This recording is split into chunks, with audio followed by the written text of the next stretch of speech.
250 millilitre N/10 Na2CO3 विलयन बनाने के लिए Na2CO3 मतलब सोडियम कार्बोनेट की कितनी मात्रा की आवश्यकता होगी।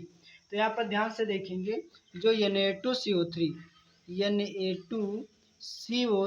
ये क्या है, सोडियम कार्बोनेट। क्या पहले निकालेंगे, तो सोडियम कार्बोनेट का निकालेंगे का तुल्यांकी भार।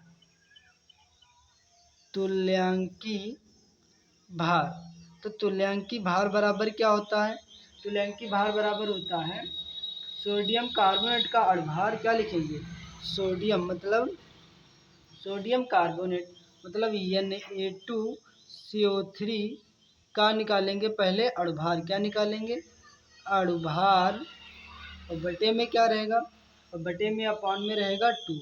अब यहाँ देखेंगे ध्यान से, जो सोडियम कार्बोनेट का जो तुल्यांकी भार बराबर क्या रहेगा। तो इसका देखो, आप सभी को सबसे पहले सर्वप्रथम क्या पता होना चाहिए, जो Na2CO3 सोडियम कार्बोनेट का अणुभार पता होना चाहिए कितना होता है।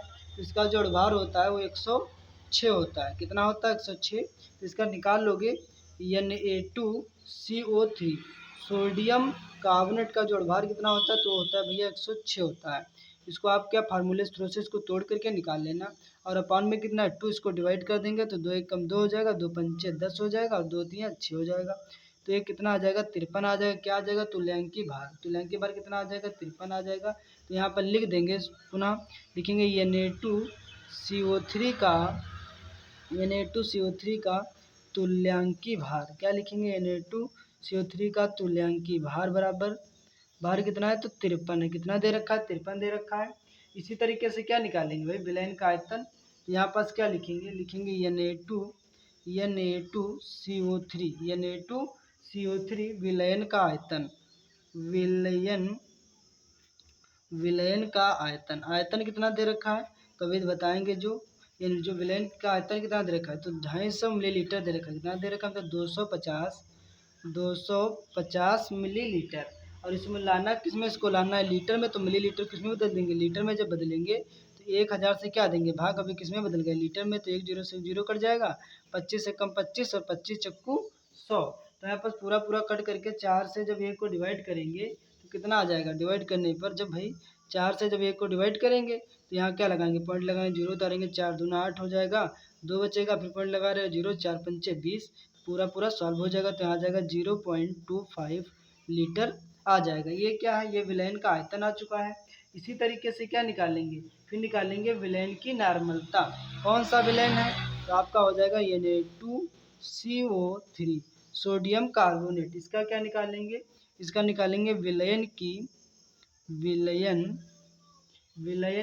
नॉर्मलता। किसकी, विलयन की नॉर्मलता। तो विलयन की नॉर्मलता क्या लिखेंगे, देखो यहाँ पर लिखा था, यहाँ पास N/10। तो नंबर जो संख्या कितनी होती है भाई, 1 होती है, बटे में 10। तो यहाँ 0 कटेगा तो क्या लग जाएगा, पॉइंट। तो यहाँ पास आ जाएगा 0.1। ये क्या आ जाएगा, तुल्यांक। क्या लिखेंगे, इसको लिखेंगे तुल्यांक बटे लीटर। तो यहाँ हो जाएगा तुल्यांक बटे में क्या हो जाएगा, लीटर हो जाएगा। इसी तरीके से क्या निकालेंगे, अब सवाल में कह रहा था, देखेंगे सवाल में क्या कह रहा था Na2CO3 सोडियम कार्बोनेट की कितनी मात्रा की आवश्यकता होगी। मात्रा निकालना है। तो मात्रा निकालने के लिए देखो, मात्रा क्या निकालना है, सवाल में कह रहा है कि Na2CO3 की कितनी मात्रा की आवश्यकता होगी, मतलब सोडियम कार्बोनेट की कितनी मात्रा की आवश्यकता होगी। तो यहाँ पर लिखेंगे Na2CO3 की मात्रा, की लिखेंगे मात्रा। अब देखो, जो चीज़ निकल के आ चुका है उसको लिख लेंगे। इसको W से भी प्रदर्शित किया जाता है, किससे, W से। तो यहाँ पर देखेंगे जो चीज़ दिया है, तो सर्वप्रथम क्या निकाले थे, सर्वप्रथम Na2CO3 का तुल्यांकी भार वो कितना आया था, 53 आया था। तो यहाँ पर लिखेंगे 53 इंटू, फिर क्या निकाले थे, Na2CO3 विलयन का आयतन वो कितना आया था, 0.25। तो यहाँ लिखेंगे 0.25 इंटू में लिखेंगे Na2CO3 मतलब सोडियम कार्बोनेट विलयन की नॉर्मलता वो कितनी आई थी, वो 0.1 आया था। तो पॉइंट हटेगा, 2 0 बढ़ेंगे, और यहाँ से भी पॉइंट हटेगा तो 1 0 बढ़ेगा। तो देखो 25 से कम 25 हो जाएगा, 25 चक्कू कितना हो जाएगा, 25 चक्कू हो जाएगा 100। अब यहाँ पास क्या हो जाएगा, ध्यान से देखेंगे, तो 53 कम क्या हो जाएगा, 53 हो जाएगा। तो यहाँ पास रहेगा 53 बटे में 4 धाम कितना हो जाएगा, 40 हो जाएगा। फिर यहाँ पुनः देखेंगे, जब इसको क्या करेंगे, इसको करेंगे डिवाइड, तो डिवाइड करने पर पूरा पूरा तो चला जाएगा 1.325। तो यही हमारा क्या आ जाएगा, Na2CO3 की क्या आ जाएगी, मात्रा आ जाएगी। सोडियम कार्बोनेट की क्या आ जाएगी, मात्रा। तो यहाँ पर लिखेंगे मात्रा बराबर लिखेंगे 1.325।